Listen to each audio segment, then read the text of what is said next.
অনেকে বলে দাঁড়িয়ে পানি খেলে নাকি শয়তানের প্রসাব খাওয়া হয়, এটা কি হাদিস সম্মত? অনেক সময় রাতে পিরিয়ড বন্ধ হয় কিন্তু সে সময় গোসল করা সম্ভব হয় না, এক্ষেত্রে করণীয় কি? বাবা ও ভাইয়ের সামনে চুল খোলা রাখলে কি গুনাহ হবে? নামাজের নিয়ত কি বাংলায় করা যাবে? আমি এশার নামাজ রাত 11টা বাজে পড়ি, আমার নামাজ কবুল হবে কিনা? আমি শুনেছি গোসল করার পর কলা ফল খাওয়া নিষেধ বলে হাদিসে উল্লেখ আছে, এটা কি সত্য? নামাজে কেরাত পড়ার সময় যদি কোনো জায়গায় টান বা গুন্না দিতে ভুল হয়ে যায় তাহলে কি নামাজ ভঙ্গ হবে? আজান অবস্থায় নামাজ পড়া যাবে কিনা? মেয়েদের জন্য বাবার বাড়িতে যাওয়ার পর কি কসর করতে হবে নাকি পুরো সালাত আদায় করতে হবে? নবজাতকের জন্মের পরে আজান কি ছেলেদের কানেই দেওয়া উচিত নাকি মেয়েদের কানেও দেওয়া উচিত? তাহলে আর বিলম্ব না করে চলুন আপনাদের করা ইতিমধ্যে যে প্রশ্নগুলো আমরা দেখতে পাচ্ছি আমাদের সামনে চলে এসছে সেগুলোর জবাব দিতে শুরু করি। জান্নাত তালুকদার আইডি থেকে আপনি লিখেছেন, অনেক সময় রাতে পিরিয়ড বন্ধ হয় কিন্তু সে সময় গোসল করা সম্ভব হয় না, এক্ষেত্রে করণীয় কি?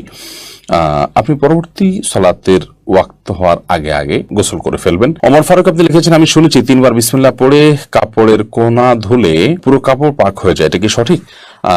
আপনার কোনো কাপড়ে যদি ময়লা লাগে, কোন জায়গায় লেগেছে আপনি জানেন না, কিংবা বেশিরভাগ জায়গায় লেগেছে, আপনি যে কোনো কোনা ধরে বিসমিল্লাহ 3বার পড়ে ধুয়ে ফেলবেন আর আপনার পুরো কাপড় পাক হয়ে যাবে। ব্যাপারটি তো সহজ নয়, বরং আপনাকে পুরো কাপড় পাক করার জন্য চেষ্টা করতে হবে। যদি সেটা অস্পষ্ট হয়, কোথায় হারিয়ে গেছে আপনি না জানেন, আর যদি জানেন তাহলে যে জায়গা না পাক লেগেছে শুধুমাত্র ওই জায়গাটাকে ধুয়ে আপনি পাক করে ফেলবেন, তাতে ইনশাআল্লাহ আপনার কাপড় পবিত্র হয়ে যাবে। সুমনা এর দিকে আপনি লিখেছেন, নামাজের নিয়ত কি বাংলায় করা যাবে? নিয়ত মানে তো মনের ইচ্ছা, মনের যে ইচ্ছা, মনের যে টার্গেট, মনের যে লক্ষ্য, আপনি কি নামাজ পড়ছেন, কোন সময় পড়ছেন, এটাকে উপস্থিত করতে পারা, এটাকে জাস্ট আপনার মাইন্ডে আপনি হাজির করলেন, মুস্তাহাজার যেটাকে বলা হয়, সেটাই যথেষ্ট।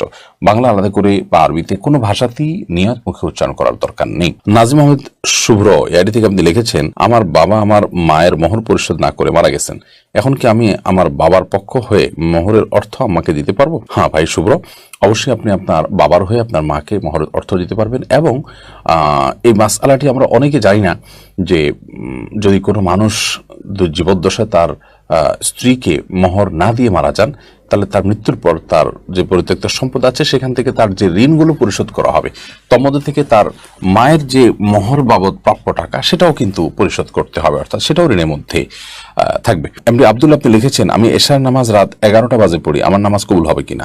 এশার নামাজ রাত 11টা পড়লে সেটা হয়ে যাবে। বিশেষ করে রাতের 1/3 পর এশার সালাত আদায় করা উত্তম। মধ্যরাতের আগ পর্যন্ত এশার নামাজ পড়া জায়েজ।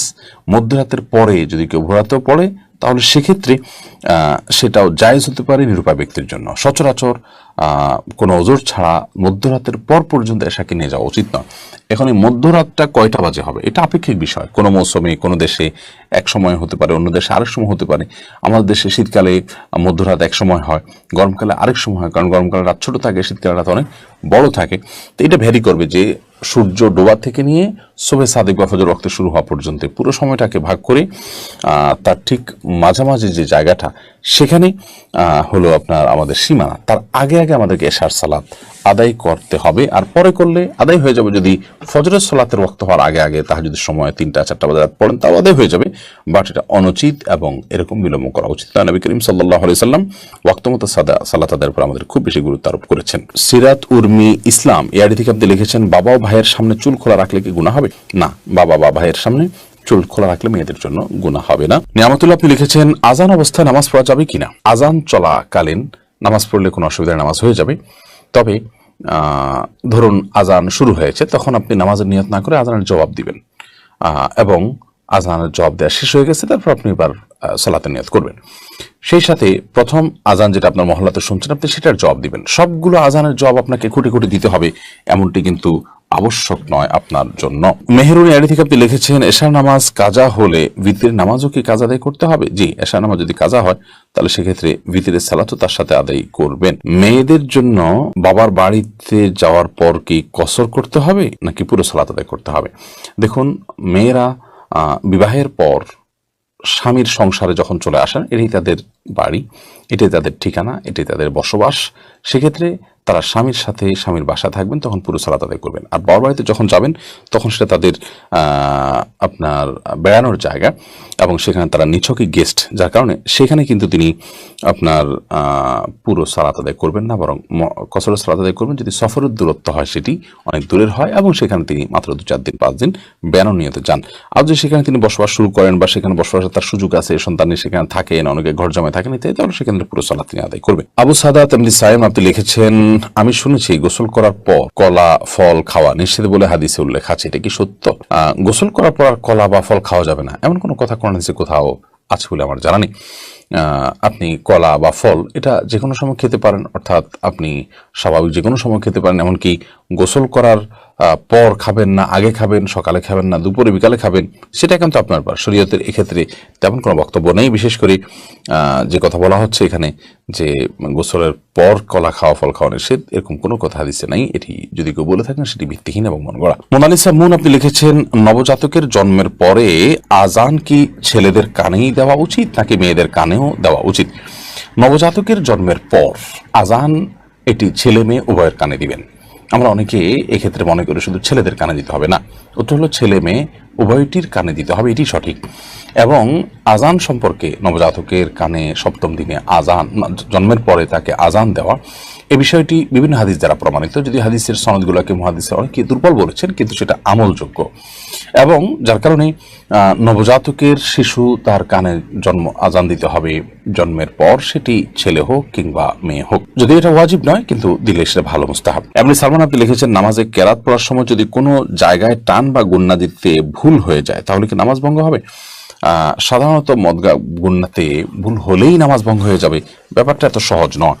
তবে এটি কখনো কখনো হতে পারে এমন যে আপনার লাহানে জালি হয়ে গেল, যে মদ বা টেনে পড়া বা না পড়ার কারণে অর্থ বিকৃত হয়ে ভয়াবহ কোন অর্থ দাঁড়ালো, যেটা কোরআনের উদ্দেশ্যের পরিপন্থী, তাহলে সেক্ষেত্রে লাহানের জালিটা নামাজ ভঙ্গের কারণ হতে পারে। আহসান হাবিব আপনি লিখেছেন, বিয়ের মহরানা কি ছেলের নিজের উপার্জিত হতে হবে নাকি ছেলে তার বাবা থেকেও নিতে পারবে? বিয়ের মহরানা এটা ছেলের উপার্জিত অর্থেই হতে হবে এমনটা আবশ্যক নয়, বরং তার বাবা থেকে সে চাইলে নিতে পারে।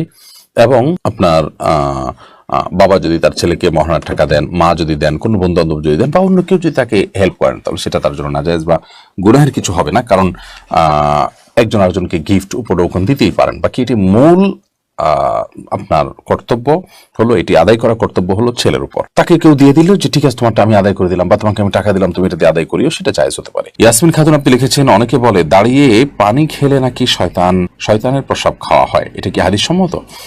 না ভাই, এটা হাদিস সম্মত কোনো কথা নয়। আমরা অনেক মন গড়া কথাবার্তা বানিয়ে নিয়েছি, যেগুলো হয়তো মানুষকে সংশোধন করার উদ্দেশ্যে কেউ বানিয়েছেন।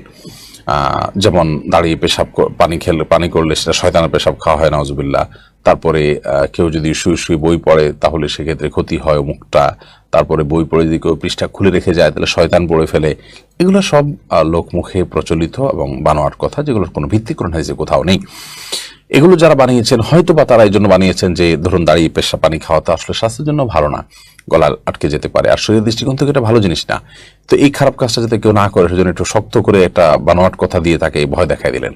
তো এই ধরনের বিষয়গুলো সৎ উদ্দেশ্য করা হলেও অনুচিত এবং নাজায়েজ। কারণ মান কাযিবা আলাইয়া মুতাআম্মিদান ফালিয়াতাবাওয়া মাকআদাহু মিনান নার। নবী সাল্লাল্লাহু আলাইহি ওয়াসাল্লাম বলেছেন, আমার নামে যে মিথ্যা কথা বলবে, মিথ্যা কথা রটাবে, সেজন্য তার ঠিকানাকে জাহান্নামে জেনে রাখে। বিধায় এই ধরনের আপনার পানি পান এই ধরনের কথা বলা এটা জায়েজ এবং গুনাহের কথা।